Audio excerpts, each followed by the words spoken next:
بسم اللہ الرحمن الرحیم۔ کتاب کا نام قرآن اور روحانیت، از پروفیسر علامہ نصیر الدین نصیر حب علی ہنزائی، ستارہ امتیاز۔ آواز برکت علی، یاسمین امین، عظیم علی لاکھانی۔ تکنیکی معاونت اکبر لاسی۔ آدم یا آدموں کا قصہ۔ انتصاب۔ آفرینش کی نہ تو کوئی ابتدا ہے اور نہ ہی کوئی انتہا، بلکہ یہ ایک ایسا سلسلہ عمل ہے جو اول و آخر کے بغیر ہمیشہ جاری ہے۔ لہذا اللہ جل جلالہ کی عظیم الشان بادشاہی میں لا تعداد آدم ہوتے آئے ہیں، اور ہر آدم کے لیے ایک دور ہوا کرتا ہے۔ چونکہ خدا کی سنت ایک ہی ہے اور اس میں کوئی تبدیلی نہیں، چنانچہ بتقاضائے حکمت سارے آدموں کی اہم خصوصیات ایک جیسی ہیں۔ بنا برین ان سب کا مشترکہ قصہ ایک ہی ہے، جس کو پڑھ کر عموماً یہ سمجھا جاتا ہے کہ بس پورے دور میں صرف ایک ہی آدم ہو گزرا ہے۔ قرآن حکیم میں بے شمار انسانوں کی مشترکہ عادات کے پیش نظر جیسے اصلاحی ذکر فرمایا گیا ہے، اس میں صرف لفظ انسان آیا ہے جو اسم واحد ہے۔ اس کی ایک مثال یہ ہے، وَالْعَصْرِ إِنَّ الْإِنسَانَ لَفِي خُسْرٍ۔ قسم ہے زمانہ کی کہ انسان بڑے خسارے میں ہے۔ قرآنی حوالہ سورہ 103 کی آیات 1 تا 2۔ Quranic reference 103 by 1 to 2۔ آپ دیکھتے ہیں کہ یہ بظاہر ایک ہی انسان کے خسارے کا قصہ ہے، لیکن حقیقت میں اس کا تعلق تمام زمانوں کے سارے انسانوں سے ہے۔ اسی طرح قرآن پاک میں جیسے آدم کا قصہ ہے، وہ بے حساب آدموں کا نمائندہ قصہ ہے۔ حق سبحانہ و تعالی کا مبارک ارشاد ہے، وَإِذْ قَالَ رَبُّكَ لِلْمَلَائِكَةِ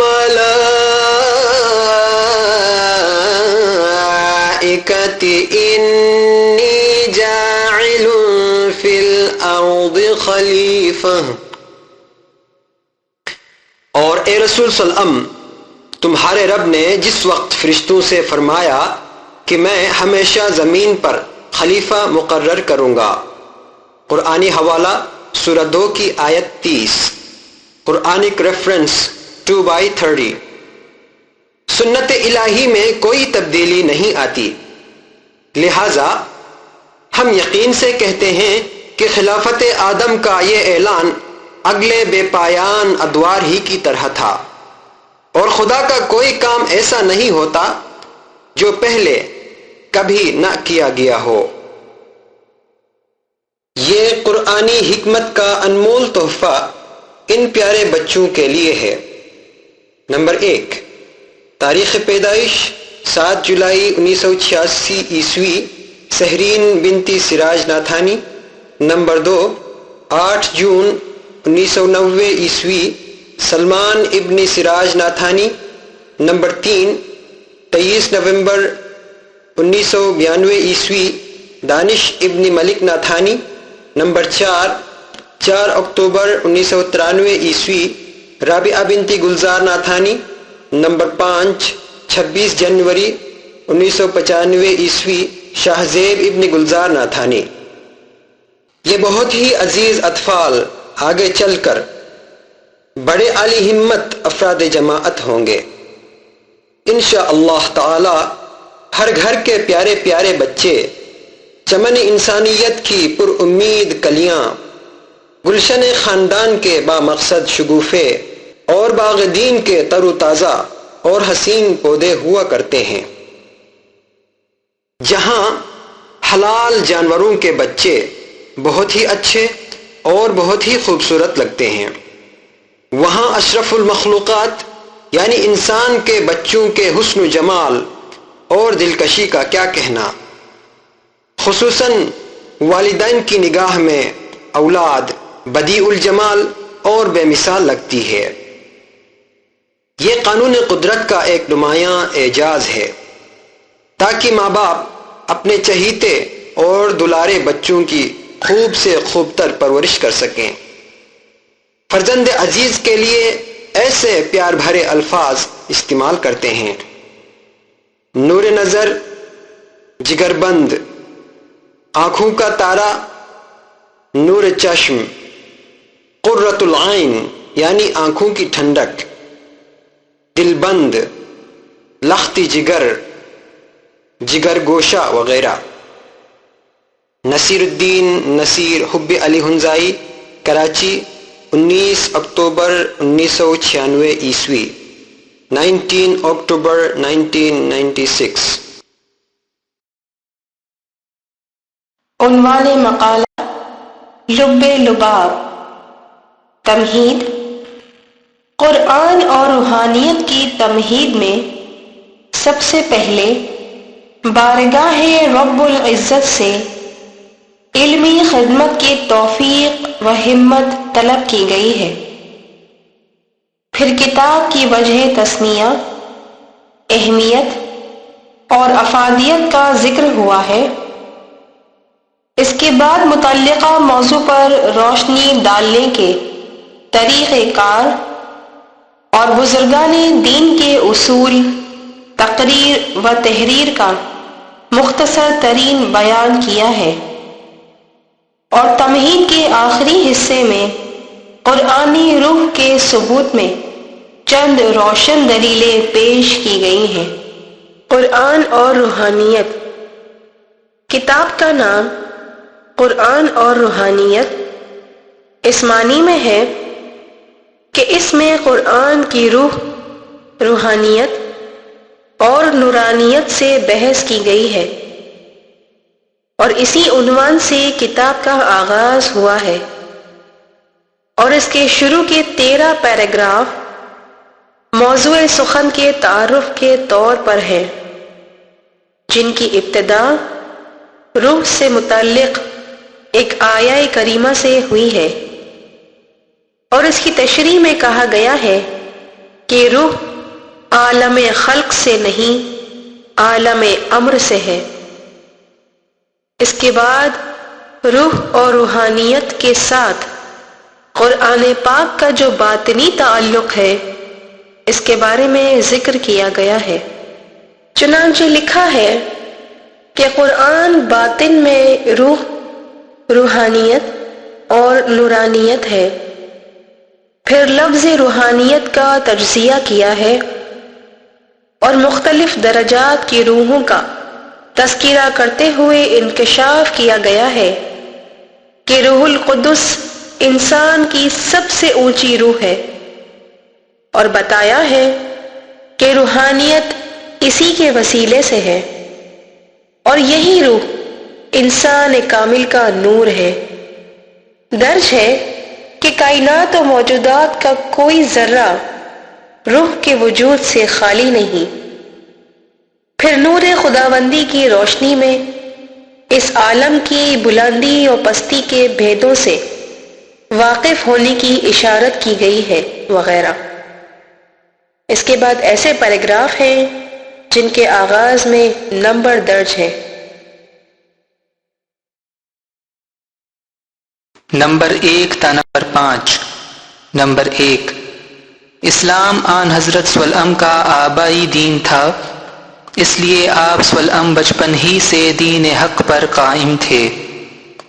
نمبر 2، حضور اقدس صلی اللہ علیہ وسلم غار حرا کے اعتکاف میں ملت ابراہیمی یعنی اسلام کے مطابق ذکر و عبادت کر لیا کرتے تھے، جس کی تعلیم حضور اکرم صلی اللہ علیہ وسلم کو حضرت ابو طالب علیہ السلام نے دی تھی۔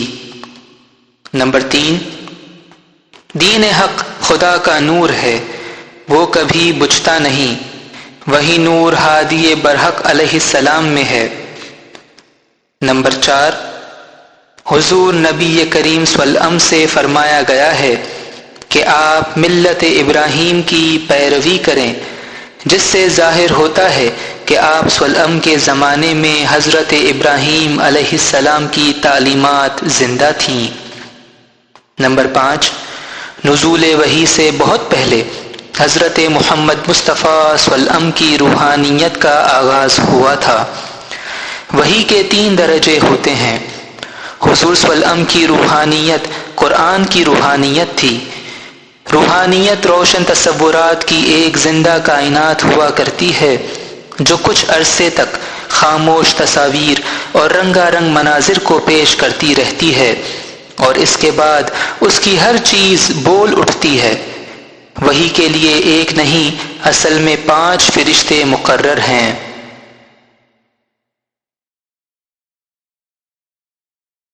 نمبر 6 تا نمبر 10۔ نمبر 6، ابتدائی روحانیت کے بعض مراحل میں انتہائی تابناک تجلیوں کی وجہ سے دل کی آنکھ خیرہ ہو جاتی ہے۔ روحانیت میں آسمان و زمین اور دنیا و آخرت کا سب کچھ موجود ہے۔ نمبر 7، روحانیت ان چیزوں پر مشتمل ہوتی ہے: ملکوتی اور قدسی آوازیں، تصوراتی شکلیں، طرح طرح کے پر حکمت اشارات، ہر قسم کی تعویلی مثالیں، روحانی اور نورانی تحریریں، اسماء اعظام اور کلمات تامات، جسم، روح اور عقل کے گوناگون عجائبات و معجزات وغیرہ۔ نمبر 8، قرآن کی روحانیت 3 درجوں میں ہے، یعنی جبرائیل فرشتے کے توسط سے وحی کا آنا، حجاب کے پیچھے سے کلام الہی کا سننا، اور ظہور نور کے اشارات۔ نمبر 9، رسول خدا صلی اللہ علیہ وسلم روشن چراغ تھے۔ اس کے معنی ہے کہ آپ صلی اللہ علیہ وسلم قلوب مومنین کو روشن کر دیتے تھے۔ نمبر 10، نور سے باطنی اور روحانی ہدایت کی روشنی مراد ہے، نہ کہ ظاہری اور مادی روشنی۔ نمبر 11 تا نمبر 15۔ نمبر 11، قرآن حکیم میں کچھ حضرات کو علم میں پختہ کار ہونے کا درجہ دیا گیا ہے۔ جب یہ صاحبان خدائے حکیم کے معیار کے مطابق علم کی اس اعلیٰ صفت سے موصوف ہیں تو ان کا قرآنی علم کتنا وسیع اور کس قدر عمیق ہوگا۔ نمبر 12، یہی وہ کامل انسان ہیں جو قرآن مقدس کی روحانیت تک رسا ہو چکے ہیں، اور یہی پاک ہستیاں ہیں جن کی پاکیزگی کا ذکر قرآن میں موجود ہے۔ نمبر 13، آن حضرت صلی اللہ علیہ وسلم کی روحانیت و نورانیت یعنی نور قرآن سلسلہ امامت میں جاری و باقی ہے۔ نمبر 14، قرآن کا جو حصہ آن حضرت صلی اللہ علیہ وسلم کے قلب مبارک پر نازل ہوتا تھا وہ روح اور نور کی کیفیت میں ہوتا تھا، اور نبی کریم صلی اللہ علیہ وسلم اسی نور کے ذریعے صراط مستقیم کی ہدایت فرماتے تھے، اور اب بھی وہی نور دنیا میں حاضر اور موجود ہے۔ نمبر 15، خلیفہ رسول میں سوائے پیغمبری کے آن حضرت صلی اللہ علیہ وسلم کے بہت سے اوصاف ہوا کرتے ہیں۔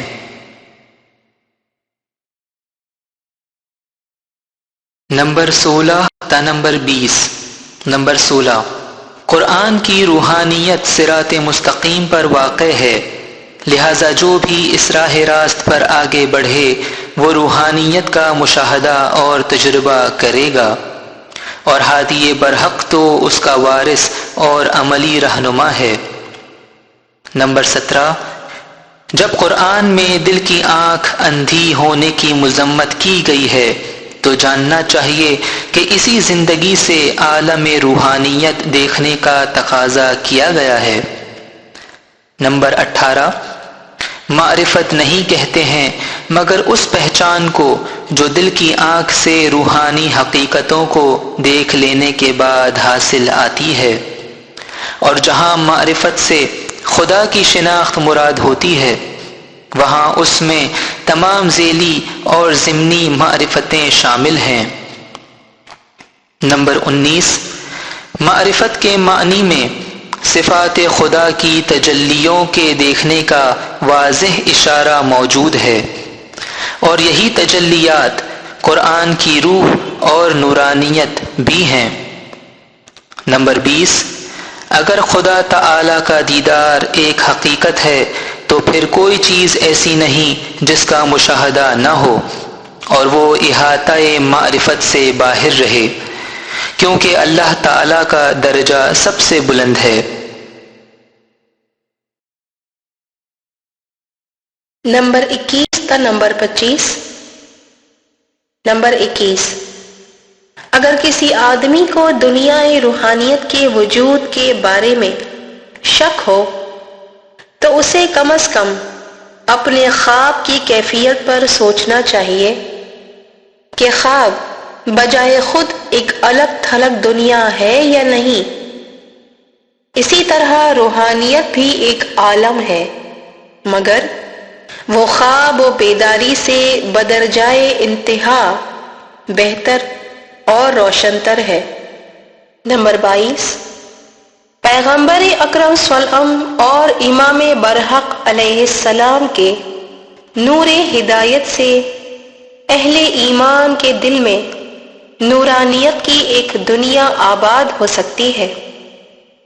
نمبر 23، قرآن کی روحانیت آج دنیا میں بھی جنت ہے اور کل آخرت میں بھی، لہذا دنیا ہی میں اس کی پہچان ضروری ہے۔ نمبر 24، علم تاویل اللہ کی جانب سے عطا ہوتا ہے اور عملی تاویل قرآن کی روحانیت و نورانیت ہے۔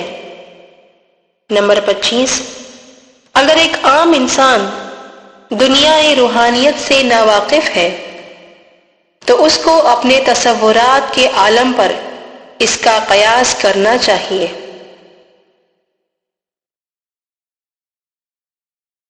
نمبر 26 تا نمبر 31۔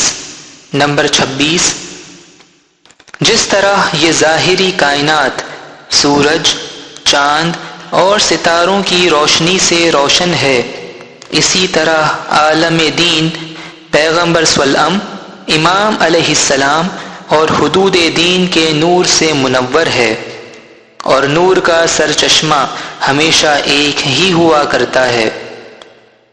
نمبر 27، جس طرح پانی مہیا کر دینے کے لحاظ سے آسمان کا نمائندہ پہاڑ ہے، اسی طرح علم و ہدایت کے لیے پیغمبر صلی اللہ علیہ وسلم کا نمائندہ اساس علیہ السلام ہے۔ نمبر 28، اگر چشم بصیرت سے دیکھا جائے تو ضرور معلوم ہو جائے گا کہ ہادی برحق علیہ السلام سے ہمیشہ حضرت عیسیٰ علیہ السلام کے معجزات ظہور پذیر ہوتے رہتے ہیں۔ نمبر 29، بصیرت ایک قرآنی لفظ ہے جس کا خاص مطلب ہے دل کی آنکھ اور باطن کی روشنی۔ چنانچہ آن حضرت صلی اللہ علیہ وسلم نے بھی اور آپ صلی اللہ علیہ وسلم کے حقیقی جانشینوں نے بھی بصیرت سے کام لے کر دعوت حق کا فریضہ انجام دیا۔ نمبر 30، اگر مومن پیغمبر اکرم صلی اللہ علیہ وسلم اور ائمہ ہدی علیہم السلام کی صحیح معنوں میں پیروی کرتا ہے تو یقیناً وہ بھی بصیرت کی روشنی حاصل کر سکتا ہے۔ نمبر 31، یاد رہے کہ امام زمان علیہ السلام کے نور اقدس میں قرآن کی روحانیت و نورانیت سموئی ہوئی ہے۔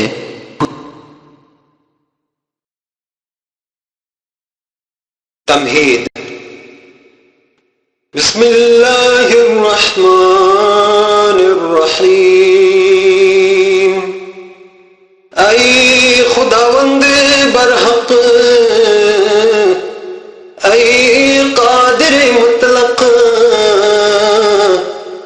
حضرت رسول مصطفیٰ صلی اللہ علیہ وآلہ وسلم کی حرمت سے اور ائمہ ہدی صلوات اللہ علیہم کی حرمت سے اس بندہ عاجز و ناتوان کو ایسی توفیق و ہمت عطا فرما کہ جس سے یہ خاکسار اہل ایمان کے لیے کچھ مفید علمی خدمات انجام دے سکے۔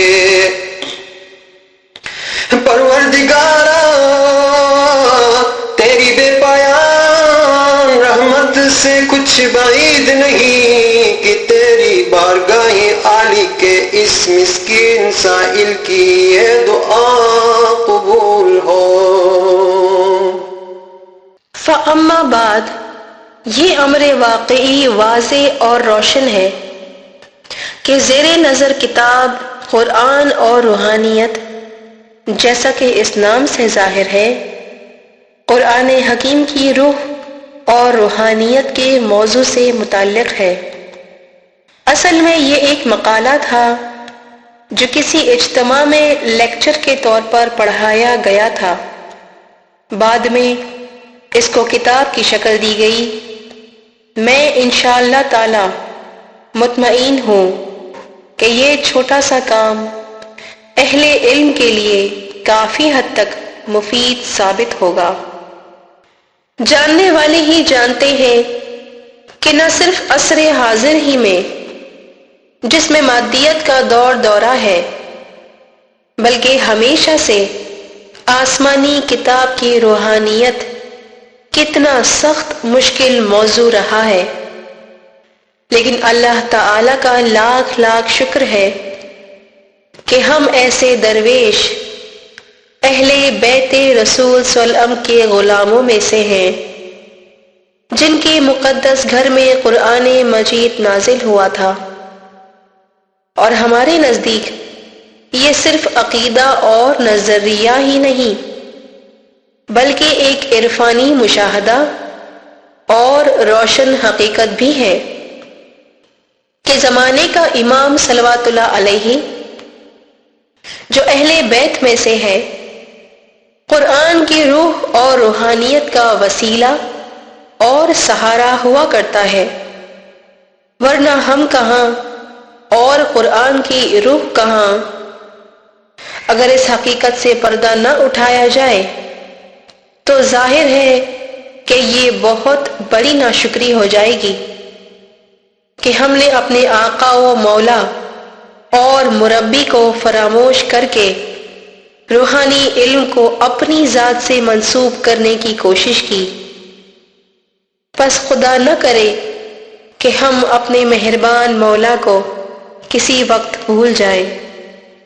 قرآن اور روحانیت کی حقیقتوں کو پیش کرنے کے لیے کئی طریقے تھے، لیکن سب سے زیادہ مناسب یہی تھا کہ روحانی مشاہدات، تجربات، عملی تعویلات وغیرہ کو ذاتی اطمینان و یقین کا وسیلہ اور موضوع کا پس منظر قرار دے کر زیادہ سے زیادہ قرآنی شہادتوں سے کام لیا جائے۔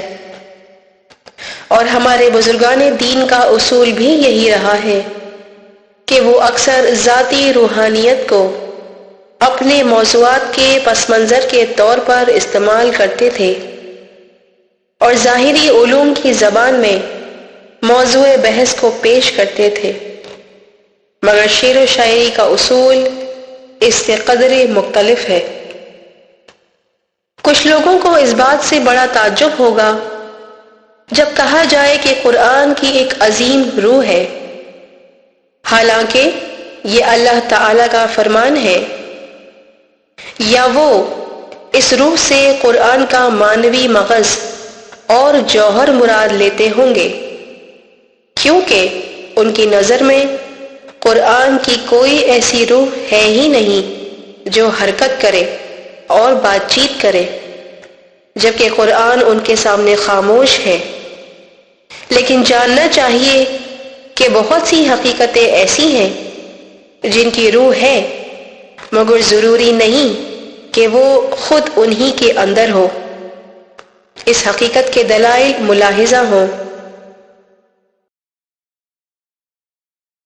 الف، آدمی جب نیند کی کیفیت میں ہوتا ہے تو اس کی روح ایک اعتبار سے اس سے الگ ہو جاتی ہے۔ اس دوران سوائے جسمانیت کے سب کچھ روح میں ہوتا ہے۔ اس سے معلوم ہوا کہ قرآن کی بھی ایک الگ روح موجود ہے۔ ب، قرآن میں ہے کہ اللہ تعالی نے اپنی روح حضرت آدم علیہ السلام میں پھونک دی۔ حوالہ جات قرآن، سورہ نمبر 15 کی آیت نمبر 29، سورہ نمبر 38 کی آیت نمبر 72، قرآنک ریفرنسز 15/29، 38/72۔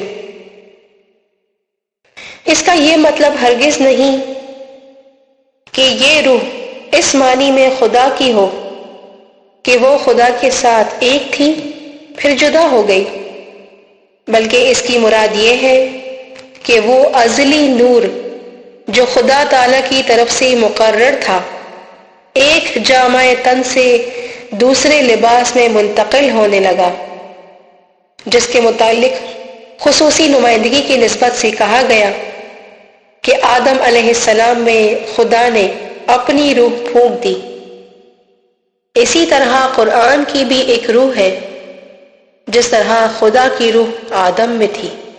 جیم، خدا کی روح جب بی بی مریم علیہ السلام کی طرف بھیجی گئی تو اس وقت وہ ایک کامل انسان کی صورت میں تھی۔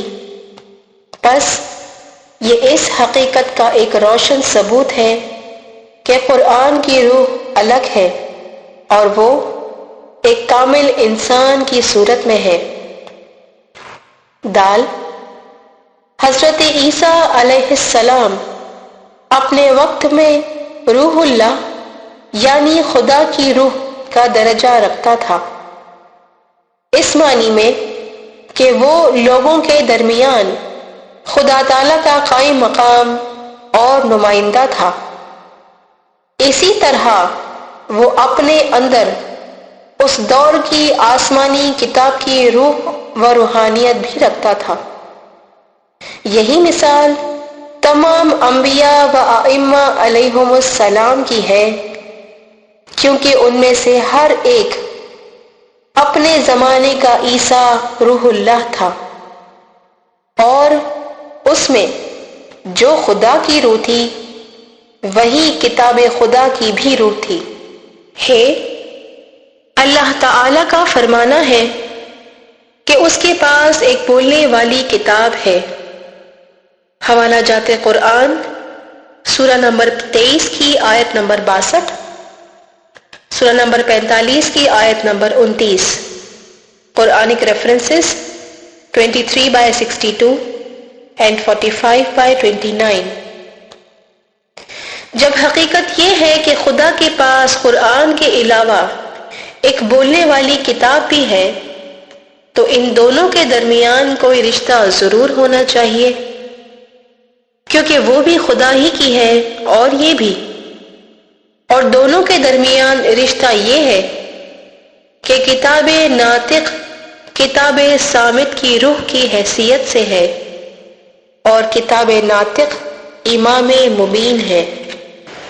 واو، اللہ تعالی کا ارشاد ہے، بلکہ وہ یعنی قرآن روشن معجزات ہے ان لوگوں کے دلوں میں جن کو خدا کی طرف سے علم دیا گیا ہے۔ حوالہ قرآن، سورہ نمبر 29 کی آیت نمبر 49، قرآنک ریفرنس 29/49۔ اس آیہ کریمہ سے ظاہر ہے کہ جن لوگوں کو رب العزت کی جانب سے علم عطا ہوا ہے وہ ائمہ طاہرین علیہم السلام ہے، اور قرآن انہی حضرات کے دلوں میں روح اور روحانیت کے زندہ معجزات کی صورت میں ہے۔ اسی وجہ سے زمانے کے امام کو قرآن ناطق کہا جاتا ہے۔ بس یہ حقیقت پوری طرح سے روشن ہو گئی کہ قرآن کی روح معلم قرآن میں پوشیدہ ہوتی ہے، اور اس کتاب میں اسی موضوع سے بحث کی گئی ہے، اور اسی سلسلے میں ٹھوس اور روشن دلیلیں پیش کی گئی ہیں۔ وما توفیق الا باللہ، حوالہ قرآن سورہ نمبر 11 کی آیت نمبر 88، قرآنک ریفرنس 11/88۔ فقط بندہ درگاہ مولا نصیر الدین نصیر ہنزائی، سنیچر مؤرخہ 12 نومبر 1977۔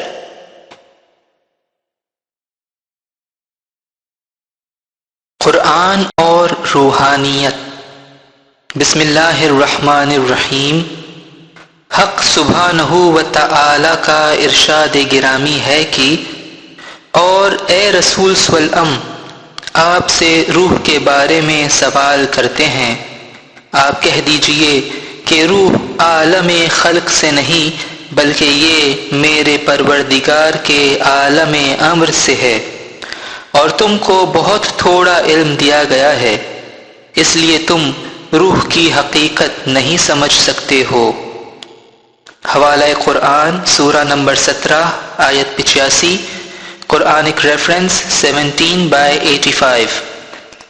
حضرات، آج میرا موضوع جیسا کہ اعلان کیا گیا قرآن اور روحانیت سے متعلق ہے، جس کا مقصد و منشا یہ دیکھنا اور سمجھ لینا ہے کہ قرآن حکیم میں روح اور روحانیت کے بارے میں کیا ارشاد فرمایا گیا ہے، یا یہ کہ قرآن پاک کی آیات کریمہ میں روحانیت کی کیا کیا حکمتیں مذکور ہیں، یا یوں کہنا چاہیے کہ روحانیت کے ساتھ قرآن مقدس کا کیا تعلق ہے۔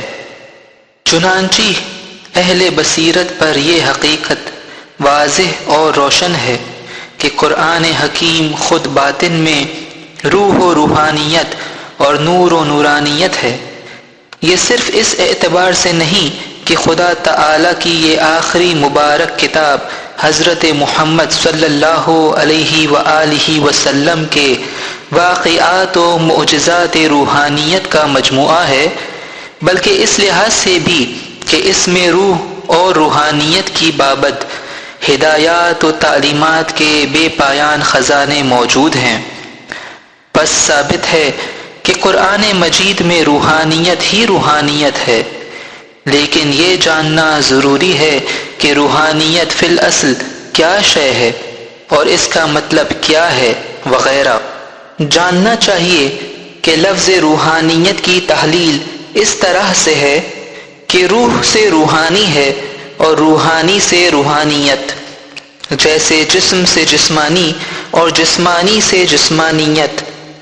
روحانیت اس مخلوق کی صفت ہے جسے روح کی نسبت سے روحانی کہا جاتا ہے، خواہ وہ فرشتہ ہو یا بشر۔ بالفاظ دیگر روحانیت روح کی صفت ہے، روح کی خاصیت ہے اور اس کا فعل ہے۔ لیکن یہاں یہ سوال پیدا ہوتا ہے کہ روحانیت کس روح کی نسبت سے ہے؟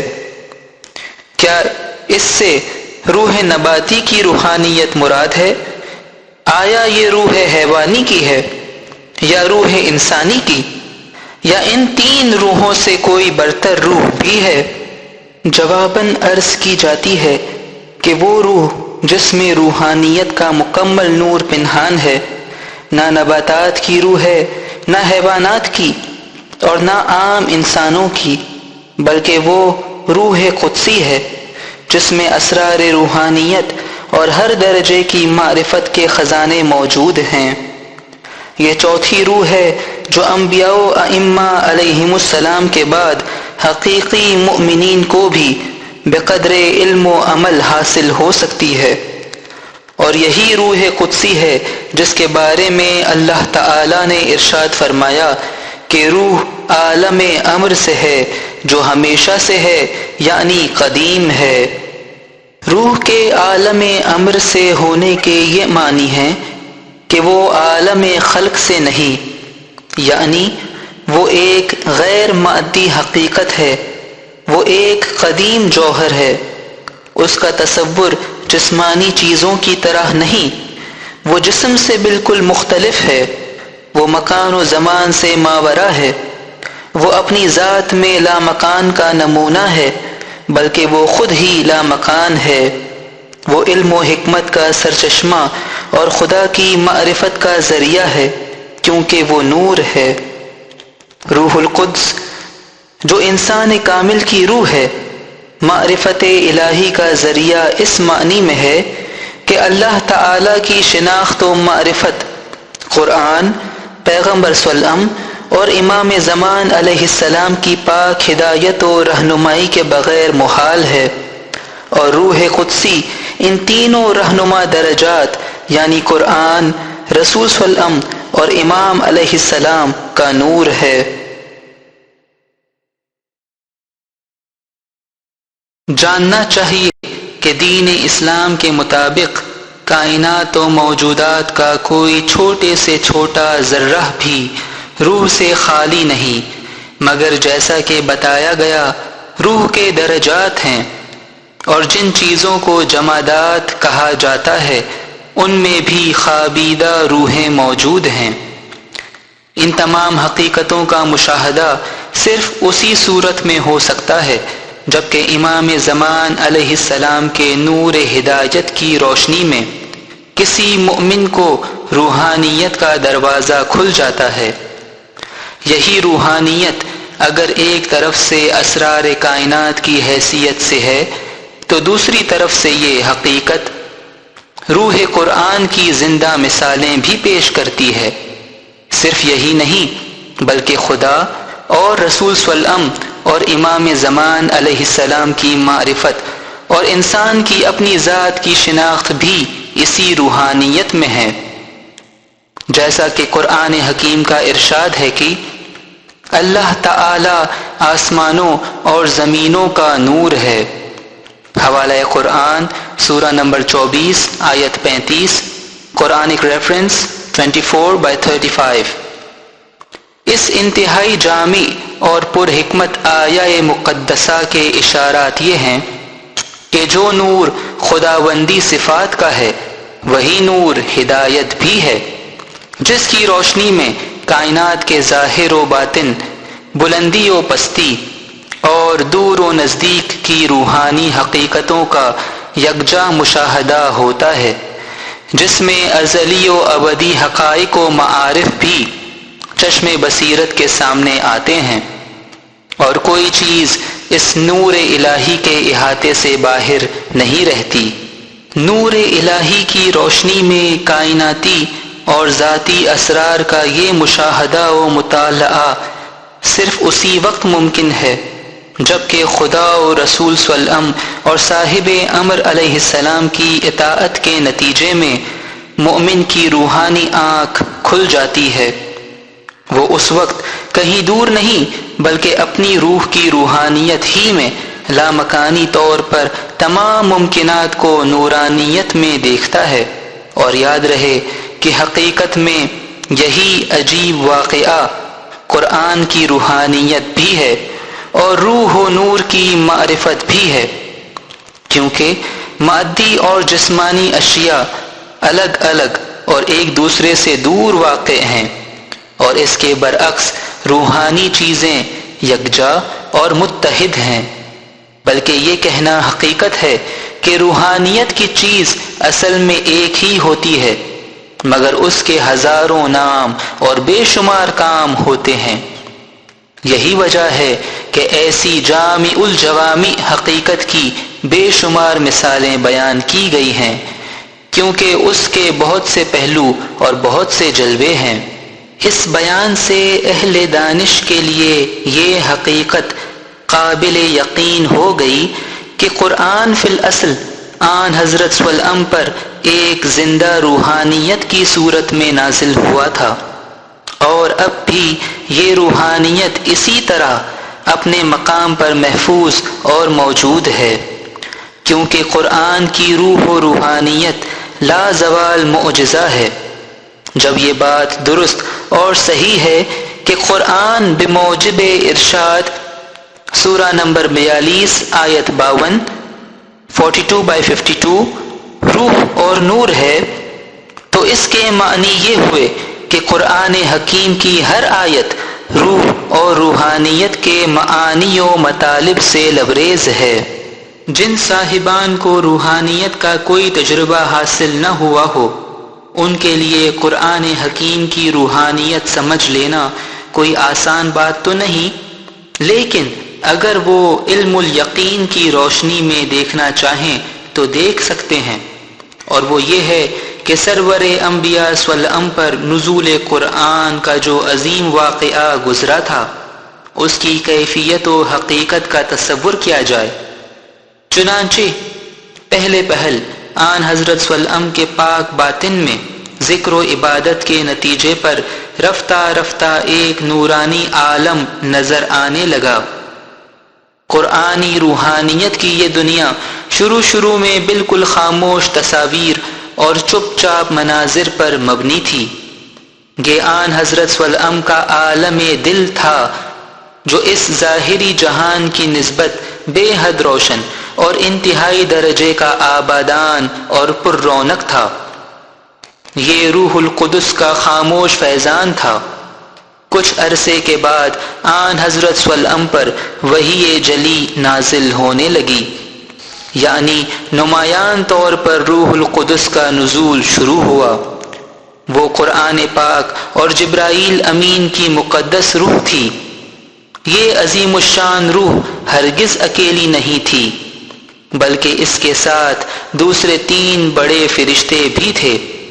علاوہ برآن لا تعداد چھوٹے فرشتے اور بے شمار روحیں بھی ہمراہ تھیں۔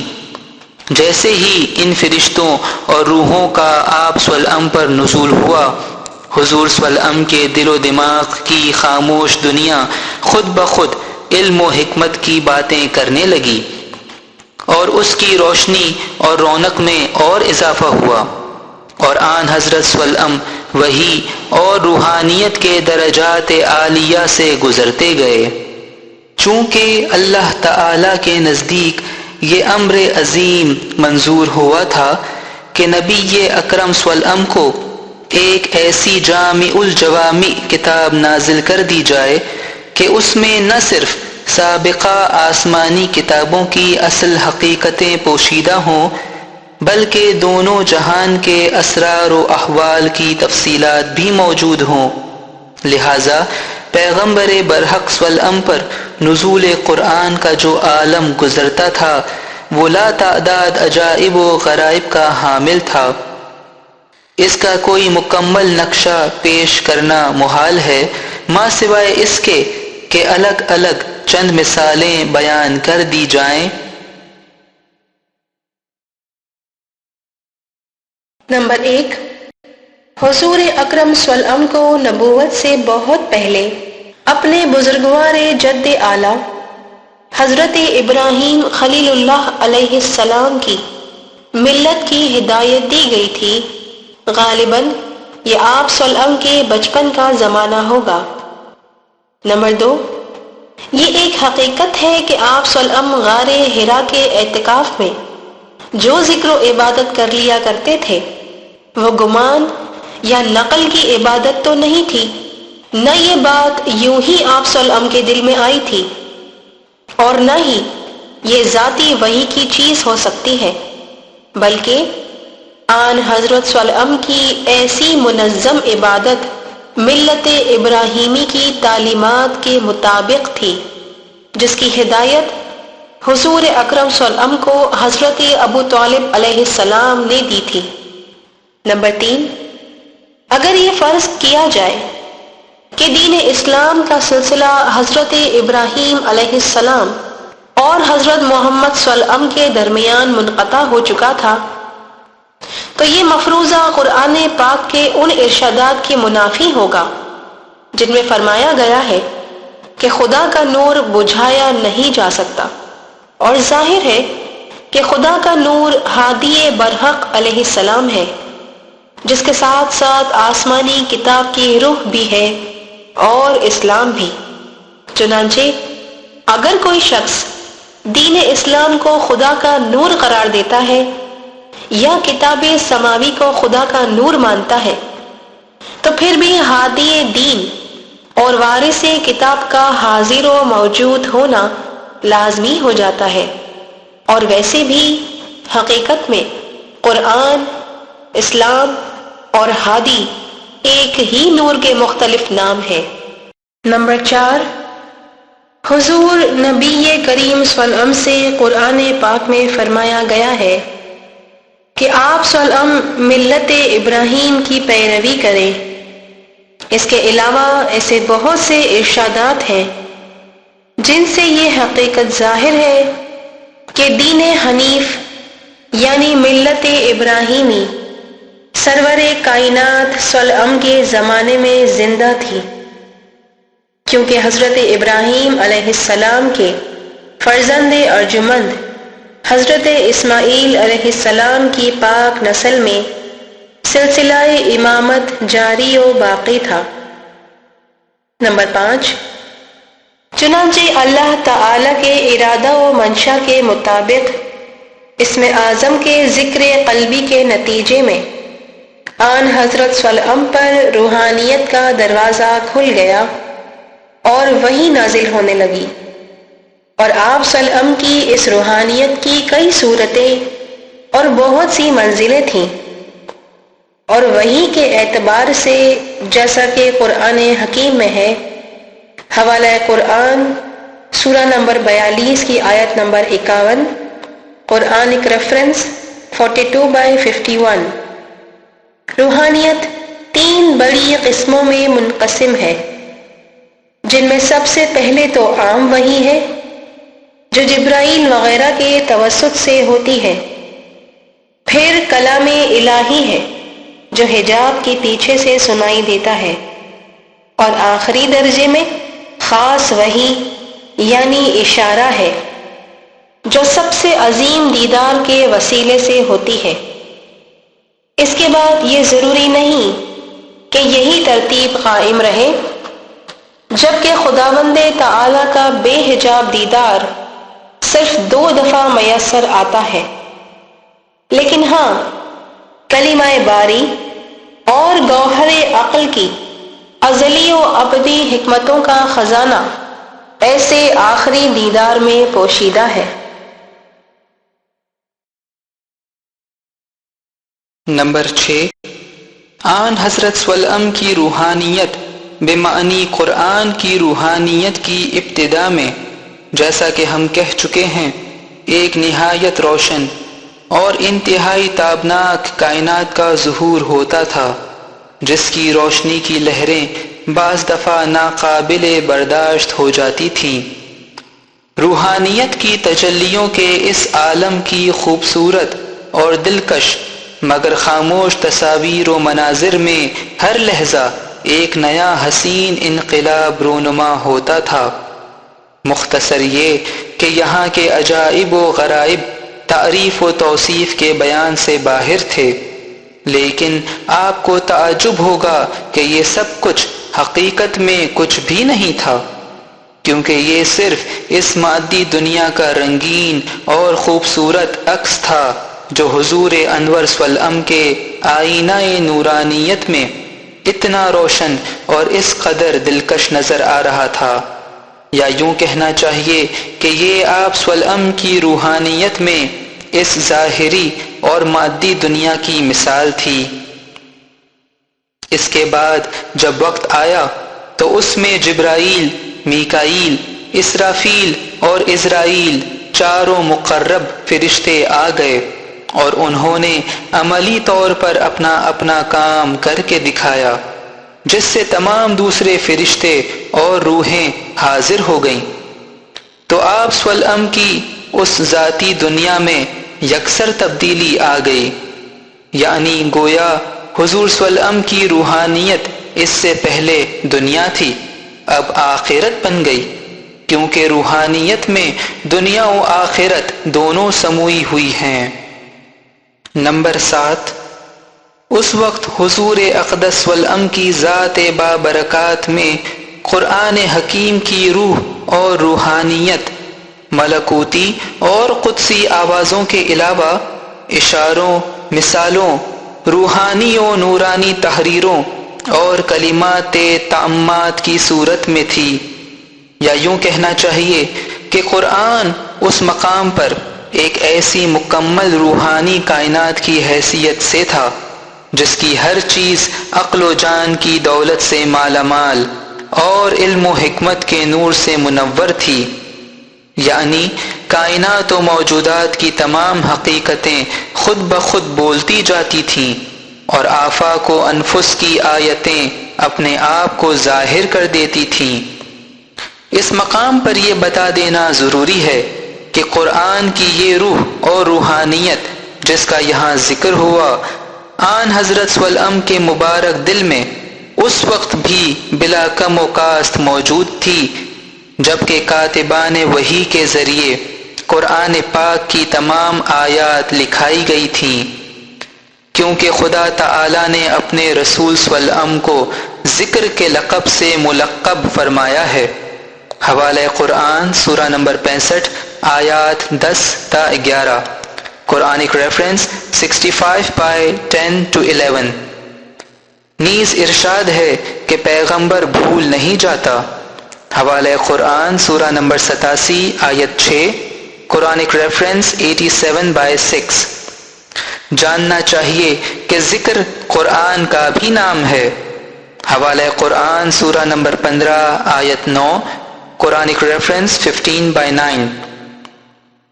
اور ذکر کی مراد یاد الہی بھی ہے، خواہ وہ اسم اعظم کی ہو یا کسی اور طرح کی۔ بس ان تمام معنوں میں رسول پاک صلی اللہ علیہ وسلم ذکر ہی ذکر تھے، یعنی آپ صلی اللہ علیہ وسلم قرآن ناطق بھی تھے کہ قرآن کی زندہ روح اور بولتی روحانیت آپ صلی اللہ علیہ وسلم ہی میں آئی تھی اور ہمیشہ کے لیے آپ ہی کی ذات بابرکات میں قائم و باقی تھی۔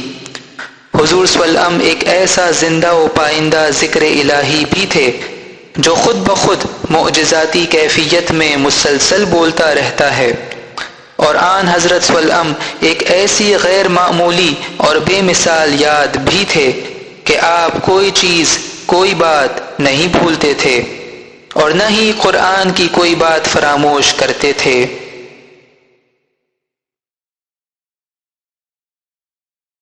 نمبر 8، ہم اس سے پہلے بھی یہ بیان کر چکے ہیں کہ قرآن کی روحانیت یعنی آن حضرت صلی اللہ علیہ وسلم کی روحانیت کے 3 بڑے درجوں میں سے ابتدائی درجے میں روح القدس کے توسط سے وحی آتی تھی۔ دوسرا درجہ حضور اکرم صلی اللہ علیہ وسلم کی معراج روحانیت سے متعلق تھا، جس میں خداوند تبارک و تعالی آپ کو مخاطب کر کے حجاب کے پیچھے سے کلام فرماتے تھے۔ تیسرا درجہ وہ ہے جس میں پروردگار عالم نے رسول پاک صلی اللہ علیہ وسلم کو کسی حجاب کے بغیر خصوصی وحی فرمائی، اور یہ روحانیت کا آخری درجہ ہے۔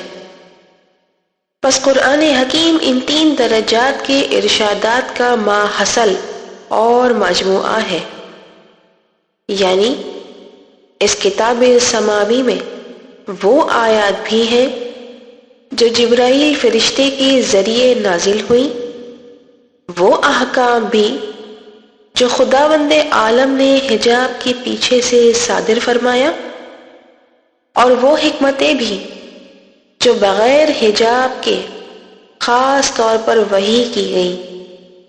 نمبر 9، قرآن میں فرمایا گیا ہے کہ رسول خدا نور ہے، حوالہ قرآن سورہ نمبر 61 کی آیت نمبر 8، قرآنک ریفرنس 61/8۔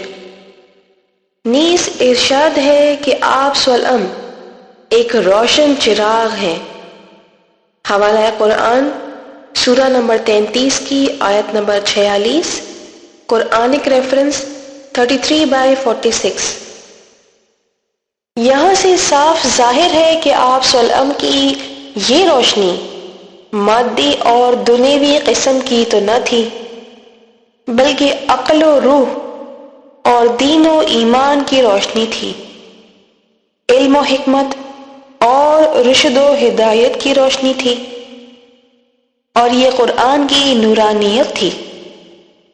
چونکہ پیغمبر خدا نور اور روشن چراغ تھے، یعنی آپ سولم ایسے نور تھے جس کا تعلق براہ راست اور بالواسطہ عالم روحانیت سے تھا، جس سے دنیا انسانیت کسی بھی وقت تابان و درخشان ہو سکتی ہے، جس نے مومنین کے دلوں کو منور کر دیا تھا، کیونکہ یہ نور عقلی، روحانی اور باطنی قسم کا تھا، لہذا اسے دلوں ہی میں طلوع ہو جانا تھا، عقل و جان کو روشن کر دینا تھا، اور جہالت و نادانی کی تاریکیوں کو دور کر دینا تھا۔ بس یہ حقیقت ہے کہ اللہ تعالی کے حکم کے مطابق حضور انور سولم نے قرآن مقدس کا مکمل نور رفتہ رفتہ اپنی ذات اقدس سے اپنے وسیع اور جانشین میں منتقل کر دیا، جس کا اشارہ سورہ حدید سورہ نمبر 57 کی آیت نمبر 28 میں ہے، قرآنک ریفرنس 57/28۔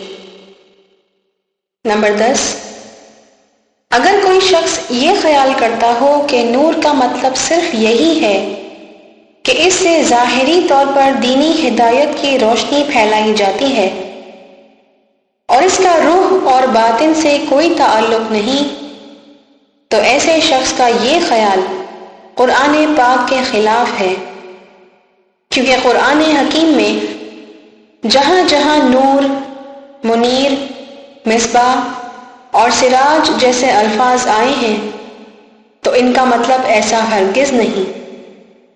چنانچہ ارشاد ہے کہ اللہ تعالی آسمانوں اور زمین کا نور ہے۔ حوالہ قرآن سورہ نمبر 24 کی آیت نمبر 35، قرآنک ریفرنس 24/35۔ اس سے ظاہر ہے کہ خداوند پاک کی جس صفت کو نور کہا گیا ہے وہ کوئی مادی روشنی تو نہیں، اور نہ وہ صرف ظاہری ہدایت ہے، بلکہ وہ نظام کائنات و موجودات کی باطنی اور روحانی ہدایت کی روشنی ہے۔ اس کے علاوہ جس آیت پر حکمت میں آن حضرت سولم کو سراج منیر یعنی روشن چراغ کے نام سے یاد فرمایا گیا ہے، اس میں آپ سولم کی رسالت و نبوت کے تمام ظاہری کاموں کے ذکر کے بعد حضور سولم کے روشن چراغ ہونے کا تذکرہ ہوا ہے، جیسے ارشاد ہے کہ اے رسول سولم، تحقیق ہم نے آپ کو گواہ اور بشارت دینے والا اور ڈرانے والا اور خدا کی طرف اس کے اذن سے بلانے والا اور روشن چراغ کی حیثیت سے بھیجا ہے۔ حوالہ قرآن سورہ نمبر 33 کی آیت نمبر 46، قرآنک ریفرنس 33/46۔ اس آیہ کریمہ کے الفاظ کی ترتیب سے صاف ظاہر ہے کہ رسالت، گواہی، بشارت، انذار اور دعوت میں حضور اکرم صلی اللہ علیہ وسلم کا ظاہری کام پورا ہو جاتا ہے، اس کے بعد آپ صلی اللہ علیہ وسلم کے روشن چراغ ہونے کا مقصد باقی رہتا ہے، جس کے معنی یہ ہوئے کہ حضرت اقدس صلی اللہ علیہ وسلم اپنے نور پاک سے، جس میں قرآن کی روحانیت تھی، قلوب مومنین کو منور کر دینے والے تھے۔ اور جس طرح ایک چراغ سے دوسرا چراغ روشن کر دیا جاتا ہے، اسی طرح یہ نور رسول خدا صلی اللہ علیہ وسلم کے مقدس باطن سے امام برحق کی مبارک شخصیت میں منتقل ہونے والا تھا، جیسا کہ نور علی نور کی حکمت سے ظاہر ہے کہ نور ہمیشہ ایک پاک شخصیت کے بعد دوسری پاک شخصیت میں منتقل ہوتا رہتا ہے۔ نمبر 11، قرآن حکیم سورہ نمبر 3 آیت نمبر 7 3/7 میں راسخون فی العلم کا ذکر آیا ہے، جس کا مطلب ایسے حضرات ہیں جو علم میں پختہ کار ہیں۔ اب اس آیت کو پیش نظر رکھتے ہوئے پوچھنا پڑتا ہے کہ آیا آن حضرت صلی اللہ علیہ وسلم قرآن کی اس اصطلاح کے مطابق علم میں پختہ کار تھے یا نہیں؟ تو اس کا جواب یقیناً اس بات میں ملے گا۔ پھر ظاہر ہے کہ راسخون کے لفظ میں حضور صلی اللہ علیہ وسلم تنہا نہیں ہیں، بلکہ آپ صلی اللہ علیہ وسلم کے علاوہ کچھ دوسرے حضرات بھی ہیں، اور وہ آن حضرت صلی اللہ علیہ وسلم کے اہل بیت اطہار علیہم السلام ہیں۔ اور اس آیت سے یہ بھی ظاہر ہے کہ علم کی یہ پختہ کاری دنیاوی ہرگز نہیں، بلکہ یہ قرآنی روحانیت کے علم کی پختہ کاری ہے، جس کا سرچشمہ حضور انور صلی اللہ علیہ وسلم ہی تھے۔ چنانچہ معلوم ہوا کہ دنیا والے سمجھے یا نہ سمجھے، ہر حال میں نور نبی صلی اللہ علیہ وسلم اپنا کام کرتا رہتا تھا، یعنی آن حضرت صلی اللہ علیہ وسلم کے توسط سے قرآنی روحانیت کی مکمل روشنی اہل بیت کرام کے باطن میں پہنچ چکی تھی۔ نمبر 12، اللہ تعالی کا فرمان ہے کہ قرآن کو پاک لوگوں کے سوا کوئی نہیں چھو سکتا۔ حوالہ قرآن سورہ نمبر 56 آیت 79، قرآنک ریفرنس 56/79۔ اس کے معنی یہ ہرگز نہیں کہ ظاہری حالت میں کوئی ناپاک شخص قرآن صامت کو ہاتھ نہ لگا سکتا ہو، بلکہ اس کا مطلب تو یہ ہے کہ سوائے پاک باطن حضرات کے کوئی آدمی قرآن کی روحانیت و نورانیت اور تعویلی حکمت تک رسا نہیں ہو سکتا ہے۔ اس سے یہ ثابت ہوا کہ اہل بیت اعظام علیہم السلام کا باطن نور قرآن کی روشنی سے منور ہو چکا تھا، کیونکہ خود قرآن ہی اس حقیقت کی شہادت دیتا ہے کہ انہیں آیہ تطہیر کے بموجب اللہ تعالی نے پاک و پاکیزہ کر دیا تھا، اور تمام ائمہ اطہار اہل بیت علیہم السلام میں سے ہیں۔ حوالہ قرآن سورہ نمبر 33 آیت 33، قرآنک ریفرنس 33/33۔ نمبر 13، قرآن پاک سے ظاہر ہے کہ اللہ تعالی نے جو نور انسانوں کی ہدایت و رہنمائی کے لیے نازل فرمایا ہے، اس کو منکرین بجھا نہیں سکتے ہیں۔ حوالہ جات قرآن سورہ نمبر 9 آیت 32 اور سورہ نمبر 61 آیت 8، قرآنک ریفرنسز 9/32 and 61/8۔ اس کے یہ معنی ہوئے کہ وہ نور ہدایت جو آن حضرت صلی اللہ علیہ وسلم میں قرآنی روحانیت کی حیثیت سے موجود تھا، آپ صلی اللہ علیہ وسلم کے بعد بالکل اسی روحانیت کی تابانی و درخشانی کے ساتھ سلسلہ امامت میں جاری و باقی ہے۔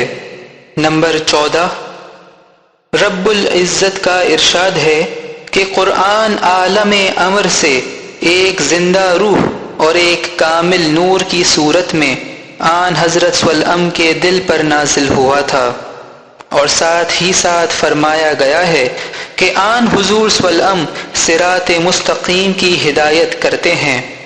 حوالہ قرآن سورہ نمبر 42 آیت نمبر 52، قرآنک ریفرنس 42/52۔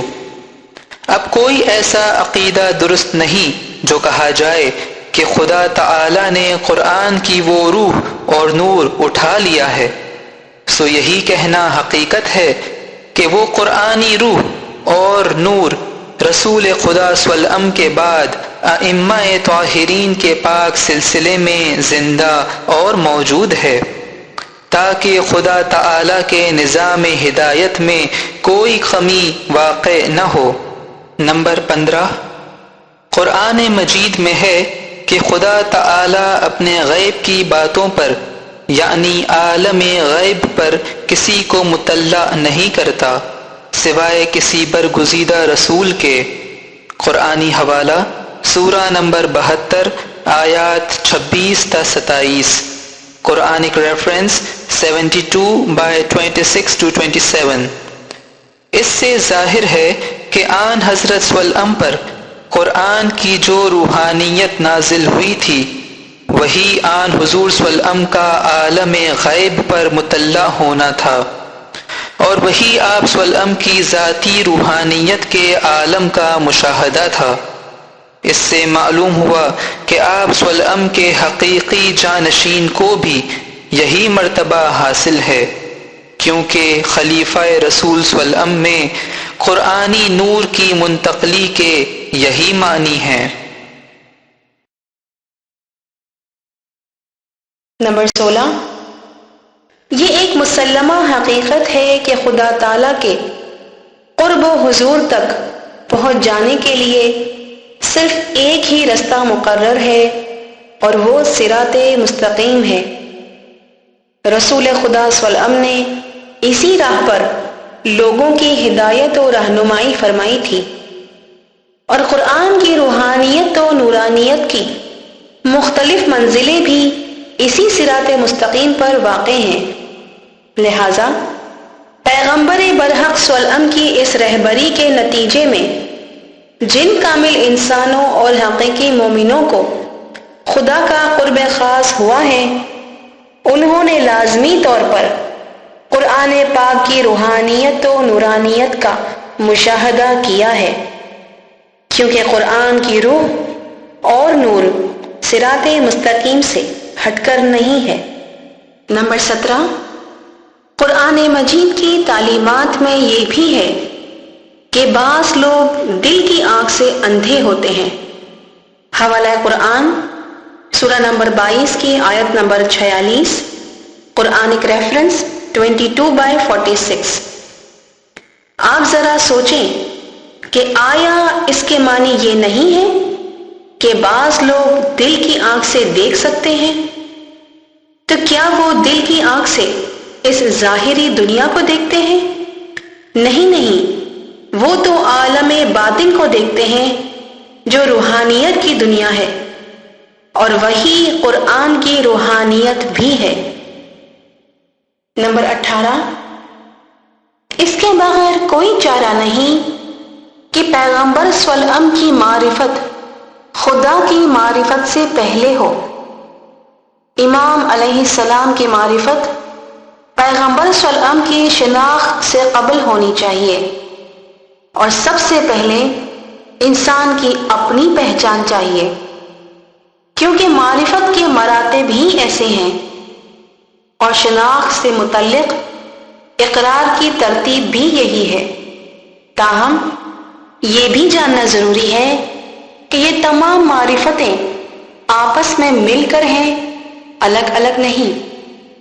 بہرحال معرفت نام ہے پہچان کا، اور بغیر دیکھے کوئی پہچان نہیں۔ اس سے یہ حقیقت ظاہر ہوئی کہ جس شخص کو عارف کہا جاتا ہے، اگر وہ واقعاً عارف ہے تو اس کے دل کی آنکھ کھل جاتی ہے، وہ اپنی روح اور اپنی روحانیت کی حیثیت سے قرآنی روحانیت کی دنیا کا سیر حاصل مشاہدہ کرتا ہے، اور اس کے حقائق و معارف کی روشنی میں مذکورہ 4 درجے کی معرفت کو حاصل کرتا ہے، کیونکہ قرآن کی معرفت کے بغیر کوئی معرفت نہیں۔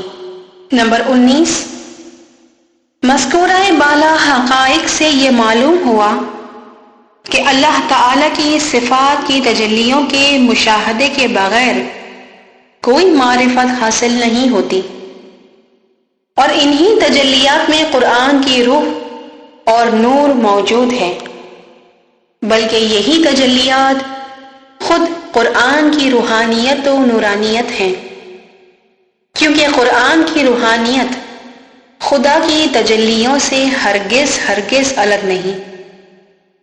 نمبر 20، بہت سے لوگ شناخت و معرفت کے معنی میں دیدار الہی کے قائل ہیں، مگر بعض لوگ اس تصور میں یہ بات بھول جاتے ہیں کہ خداوند تعالیٰ کے مقدس دیدار کی جستجو کے سلسلے میں اس کی سب سے عظیم نشانیوں کا بھی مشاہدہ ہوتا ہے، جیسے عرش و کرسی یا قلم و لوح، ازل و ابد کی ضروری اور لازمی حقیقتیں، مکان و لامکان، زمان و لازمان، کائنات کی بقا و فنا، بہشت و دوزخ، حشر و نشر، ارواح و ملائکہ وغیرہ۔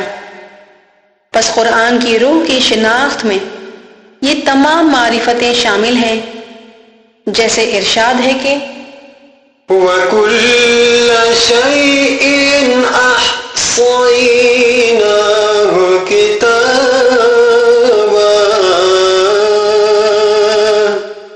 حوالہ قرآن سورہ نمبر 78 کی آیت نمبر 29، قرآنک ریفرنس 78/29۔ اور ہم نے ہر چیز کو ایک کتاب میں گھیر کر رکھا ہے، یہی کتاب انسان کا اعمال نامہ بھی ہے، انسان کامل کا نور بھی، اور قرآن کی روحانیت بھی، جس میں سب کچھ ہے۔ نمبر 21، انسان جب نیند کی حالت میں ہوتا ہے تو وہ خواب دیکھتا ہے، اور خواب کے مختلف درجات ہوا کرتے ہیں، اور ایسے خواب بھی ہیں جو کسی عمدہ اور منظم قصے کی طرح ہوتے ہیں۔ بعض خواب تاریک اور تکلیف دہ ہوتے ہیں، اور بعض روشن اور پرمسرت۔ چنانچہ فرض کرو کہ ایک خدا رسیدہ بزرگ نے انتہائی روشنی میں ایک عظیم الشان خواب دیکھا۔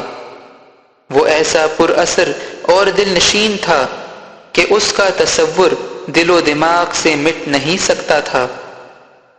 پھر اس نے اپنے اس خواب کو نہایت ہی مناسب و موزون الفاظ میں کتاب کی صورت دے دی، تو کیا اب اس بزرگ شخص کے دل و دماغ میں اس واقعہ خواب کے اثرات و تصورات قائم ہیں، یا کہ کتاب کے ذریعے سے ان کی ترجمانی کرنے سے وہ سب ذہنی نقوش مٹ گئے؟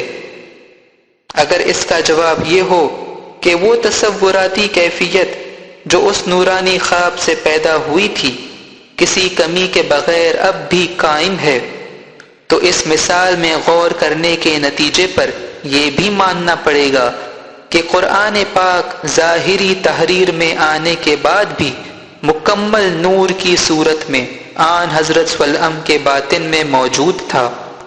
لیکن یقین رکھنا چاہیے کہ خواب کی اس ادنا مثال سے قرآن حکیم کی زندہ روحانیت نہایت ہی بلند اور انتہائی عظیم ہے۔ نمبر 22، اللہ تعالی نے اپنی بے پایان رحمت سے جو مادی علم و حکمت عطا کر دی تھی، اس کی مدد سے آج کے انسان نے ٹیلی ویژن وغیرہ کی ایک عجیب و غریب دنیا بنائی ہے، جس میں ماضی کے واقعات حال ہی کی طرح سامنے آتے ہیں۔ جب مادی علم و حکمت یعنی سائنس کے نتیجے کا یہ حال ہے، تو اس علم لدنی اور حکمت بالغہ کا کیا حال ہوگا جو خدا تعالی نے اپنے حبیب صلی اللہ علیہ وسلم کو عنایت کیا تھا؟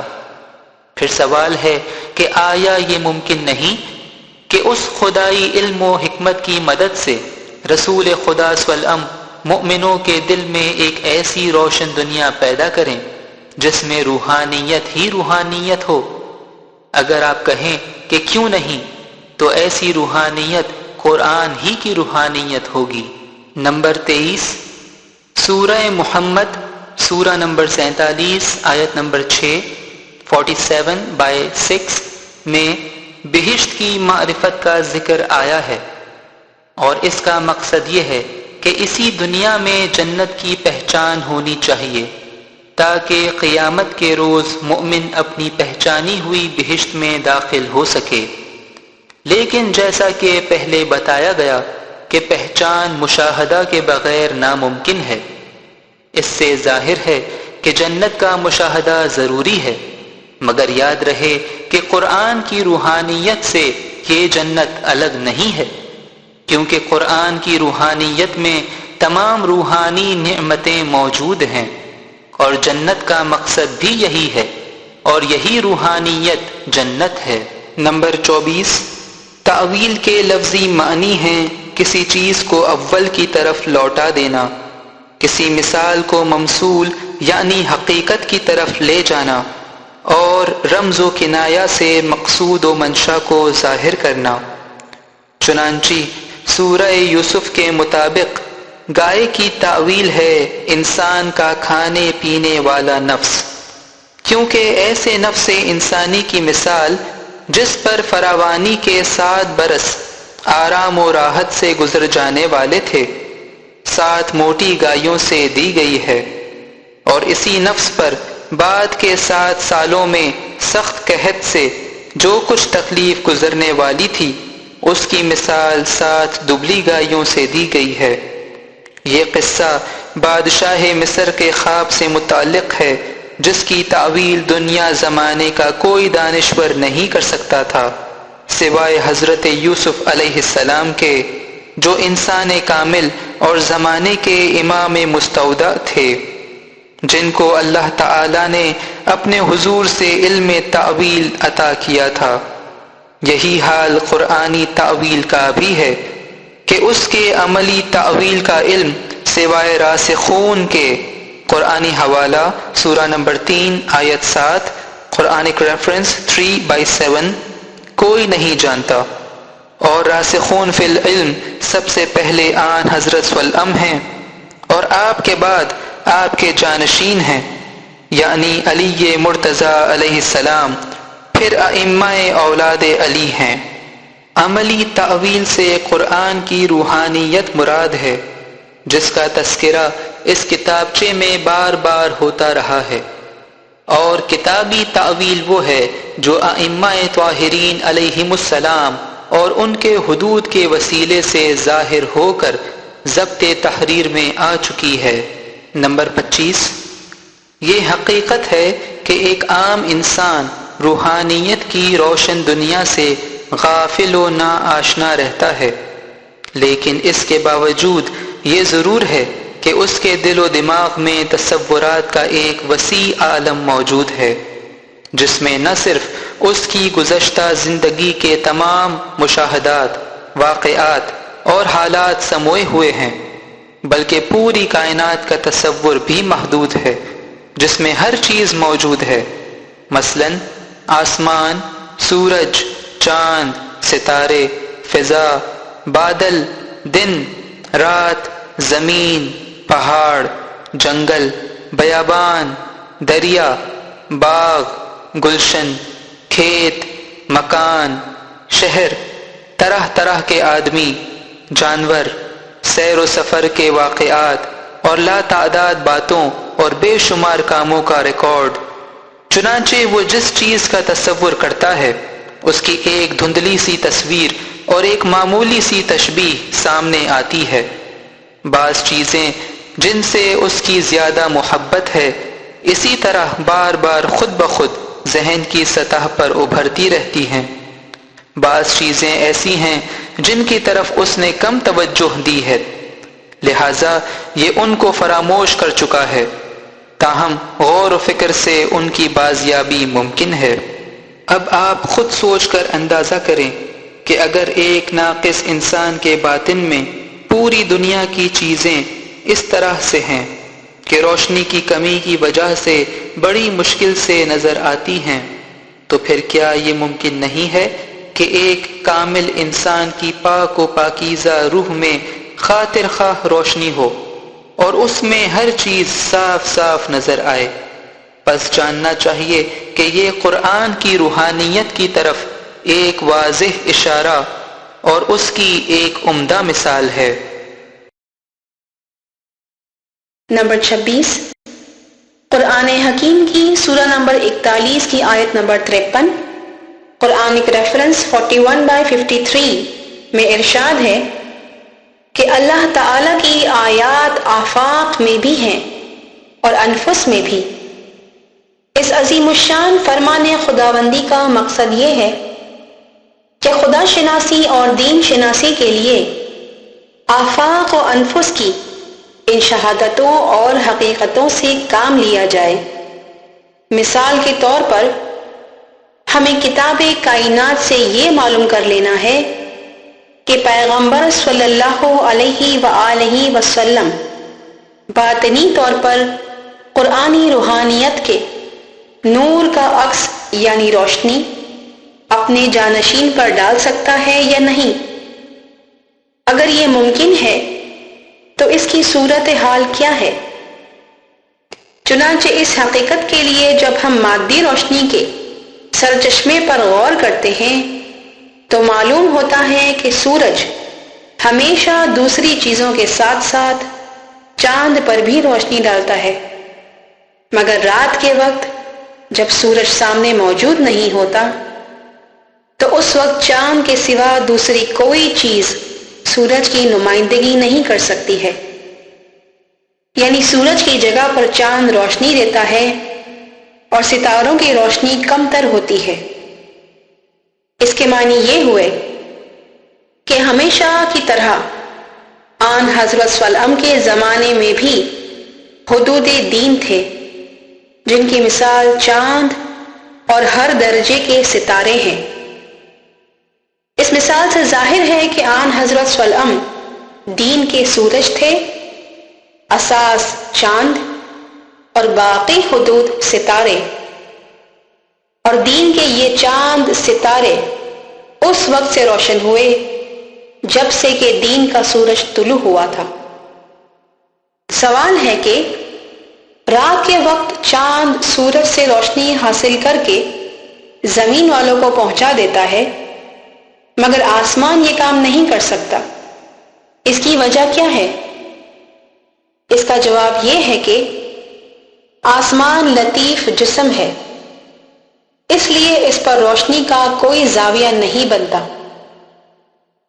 اس کے برعکس چاند کثیف جسم ہے، لہذا وہ اپنے گول گول کثیف جسم کے ذریعے روشنی کے مختلف زاویے بنا کر اہل زمین کو سورج کا عکس پیش کرتا ہے۔ یہ اس حقیقت کی مثال ہے کہ روحانی فرشتے جسمانیت و بشریت نہ ہونے کے سبب سے پیغمبر اکرم صلی اللہ علیہ وسلم کی خلافت و نمائندگی نہیں کر سکتے ہیں، مگر انسان کامل جو جسمانی اور بشر ہے وہ رسول خدا صلی اللہ علیہ وسلم کی نیابت و نمائندگی کا عظیم فریضہ انجام دے سکتا ہے، اور ایسی مبارک شخصیت امام زمان علیہ السلام کی ہے۔ سوال ہے کہ دن کے وقت چاند کیوں نظر نہیں آتا اور اس کی تعویل کیا ہے؟ جواب: جس طرح دنیاوی لحاظ سے وقت کے دو حصے ہیں، ایک حصہ دن ہے اور دوسرا حصہ رات، اسی طرح دینی اعتبار سے بھی موقع دو قسم کا ہوتا ہے۔ ایک موقع وہ ہے جس میں دین کا سورج سامنے ہوتا ہے اور روشنی دیتا ہے، دوسرا موقع ایسا ہے کہ اس میں دین کا سورج سامنے نہیں ہوتا، یا اگر ہوتا بھی ہے تو بعض مسائل پر روشنی نہیں ڈالتا۔ چنانچہ دن کے وقت چاند نظر نہ آنے کی وجہ اور تعویل یہ ہے کہ چاند اپنے طور پر حد نظر سے بہت ہی بلندی پر ہے، لہذا دن کے وقت چاند اس لیے نظر نہیں آتا کہ ہماری نگاہیں سورج کی روشنی میں ڈوب جاتی ہیں۔ اس کی تعویل یہ ہے کہ عہد نبوت میں دینی طور پر دن کا وقت تھا، یہی وجہ ہے کہ حجت رسول عام لوگوں کو نظر نہیں آتا تھا۔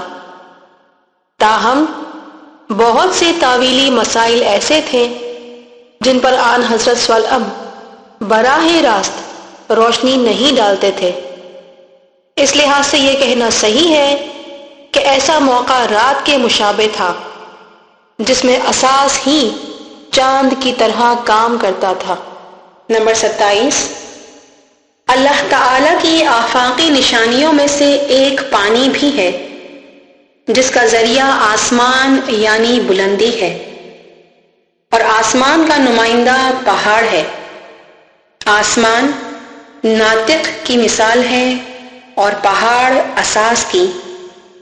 پانی آسمان سے کبھی تو بہت برستا ہے، کبھی کم، اور بعض دفعہ برستا ہی نہیں، مگر آسمان کا نمائندہ پہاڑ ہی ہے جو برف کے ذخیروں اور بڑے بڑے چشموں کی شکل میں بارش کے پانی کو جمع کر لیتا ہے اور پھر منظم طور سے پانی کو سلسلہ وار جاری کر دیتا ہے تاکہ ہر ضرورت کے لیے پانی ہمیشہ مہیا ہو۔ یہ قرآنی روحانیت ہی کی مثال ہے کہ کس طرح ناطق سے اساس میں منتقل ہوئی ہے تاکہ لوگوں کی تدریجی ہدایت کا وسیلہ ہر وقت مہیا رہے اور یکبارگی آسمانی علم کے طوفان میں ڈوب کر لوگ ہلاک نہ ہو جائیں، جیسے حضرت نوح علیہ السلام کی قوم روحانی علم کے طوفان کی غرقابی سے ہلاک ہو گئی تھی۔ پس معلوم ہوا کہ پیغمبر خدا صلی اللہ علیہ وسلم نے اپنے جانشین کی ذات میں قرآنی روح ڈالی ہے۔ نمبر 28، قرآن پاک کی سورہ نمبر 3 آیت 49 3/49 میں جو ارشاد فرمایا گیا ہے اس کا خلاصہ مطلب یہ ہے کہ حضرت عیسیٰ علیہ السلام اپنے زمانے میں گارے سے پرندے کی شکل بناتے تھے اور اس میں اسم اعظم پھونکتے تھے جس سے وہ بحکم خدا پرندہ بن جاتا تھا۔ نیز آپ مادرزاد اندھے کو اور برس کے بیمار کو اچھا کر دیتے تھے اور خدا کے اذن سے مردوں کو زندہ کر دیتے تھے۔ مذکورہ بالا امور کی تعویل یہ ہے کہ مٹی کی تعویل ہے درجہ مؤمنی، پرندے کی تعویل ہے فرشتہ اور روحانی، مٹی میں پانی ڈال کر گارا بنانے کی تعویل یہ ہے کہ مومن کے عقیدے اور ایمان کے ساتھ علم الیقین ملا دیا جائے۔ گارے سے پرندے کی شکل بنانے کا اشارہ ہے اس مومن میں فرشتگی اور روحانیت کی اہلیت اور جذبہ پیدا کرنا۔ پرندے کی شکل میں پھونک مارنے کا مطلب ہے اسم اعظم کا ذکر اور خصوصی عبادت کا عطیہ مستعد مومن کو دینا، اور پرندہ بن جانے کی تعویل ہے اس بندہ مومن کا روحانی جنم یعنی فرشتگی اور روحانیت کی زندگی کا آغاز اور دنیا روحانیت میں پرواز۔ مادرزاد اندھے کو اچھا کرنے کے تعویلی معنی ہیں ایک نو مسلم کو مذکورہ قسم کی روحانی تربیت دے کر باطن کی روشن آنکھ عطا کر دینا۔ برس کے بیمار کو اچھا کرنا یہ ہے کہ جو مومن روحانیت کے شروع میں سخت تیز اور سفید روشنی میں پھنس جاتا ہے اس کی اصلاح کی جائے، اور مردوں کو زندہ کرنا یہ ہے کہ جو مؤمنین ایک بار روح الایمان کی حیات میں زندہ ہو کر پھر مردہ دل ہو چکے ہیں ان کا روحانی طور پر دوبارہ احیاء کیا جائے اور ان کو اپنے پہلے مقام پر پہنچا دیا جائے۔ حضرت عیسیٰ علیہ السلام کے مذکورہ بالا معجزات کی حکمت و تعویل یہ ہے جو بیان کی گئی۔ اب سوال یہ ہے کہ آیا سردار انبیاء حضرت محمد مصطفیٰ صلی اللہ علیہ وآلہ وسلم نے بھی ایسے ہی معجزات کیے ہیں یا نہیں؟ آپ یقیناً جواب دیں گے کہ کیوں نہیں۔ آن حضرت صلی اللہ علیہ وسلم تو تمام پیغمبروں کے اوصاف کمالیہ کے جامع ہیں اور خدائے قادر مطلق کے حبیب خاص۔ یہ تأویلی معجزے ایسے ہیں ان کا تعلق ائمہ اطہار علیہم السلام سے بھی ہے۔ نمبر 29، یہ جاننا ضروری ہے کہ دل کی بینائی کو بصیرت کہتے ہیں، یعنی چشم باطن سے روحانی حقیقتوں کو دیکھ لینا بصیرت ہے۔ چنانچہ آن حضرت صلی اللہ علیہ وسلم کے بارے میں حق تعالی کا ارشاد ہے کہ قل هذه سبيلي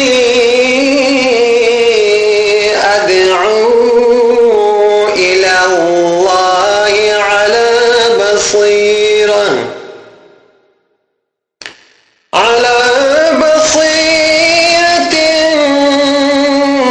أنا ومن اتبعني۔ قرآنی حوالہ سورہ نمبر 12 آیت 108، قرآنک ریفرنس 12/108۔ آپ کہہ دیجئے کہ میرا طریقہ تو یہ ہے کہ میں لوگوں کو خدا کی طرف بلاتا ہوں، میں اور میرا پیراؤ دونوں بصیرت پر ہیں۔ اس سے صاف ظاہر ہے کہ حضور کے ساتھ آپ کا پیراؤ یعنی حضرت مولانا علی علیہ السلام بھی بصیرت پر تھے کہ ان دونوں مقدس ہستیوں نے چشم باطن سے قرآنی روحانیت کے عالم کے حقائق و معارف کا بخوبی مشاہدہ کیا تھا، اور دعوت حق کے بارے میں انہوں نے جو کچھ فرمایا وہ بصیرت پر مبنی تھا۔ نمبر 30، قرآن حکیم میں اللہ تعالی کا فرمان ہے بل الانسان على نفسه بصیرہ۔ قرآنی حوالہ سورہ نمبر 75 آیت نمبر 14، قرآنک ریفرنس 75/14۔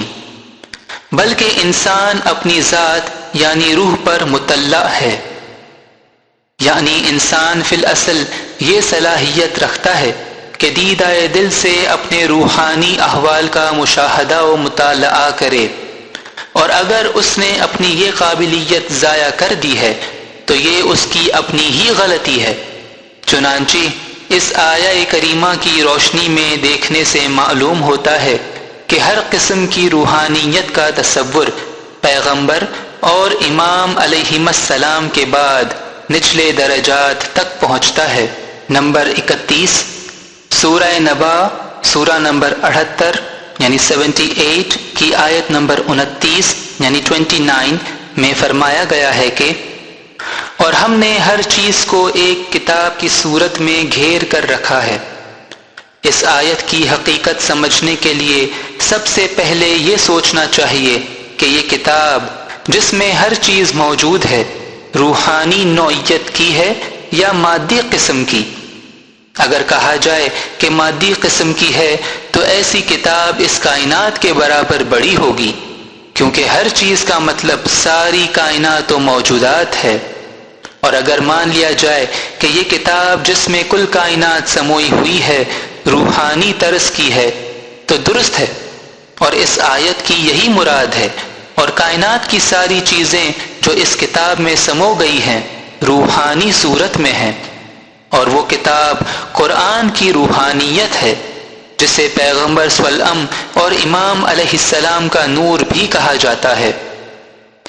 اس مقالے کے شروع سے لے کر آخر تک جو حقائق و معارف مذکور ہوئے ان کی روشنی میں دیکھنے سے یہ مطلب واضح ہو جاتا ہے کہ رسول خدا صلی اللہ علیہ وسلم اور ائمہ ہدی علیہم السلام کا مقدس نور قرآن حکیم کی روح اور روحانیت کی حیثیت سے ہے، اور یہی نور ہمیشہ سے لوگوں کے لیے ہدایت الہی کا سرچشمہ رہا ہے، اور اسی نور کی روحانی تجلیوں میں معرفت کے خزانے پوشیدہ ہیں۔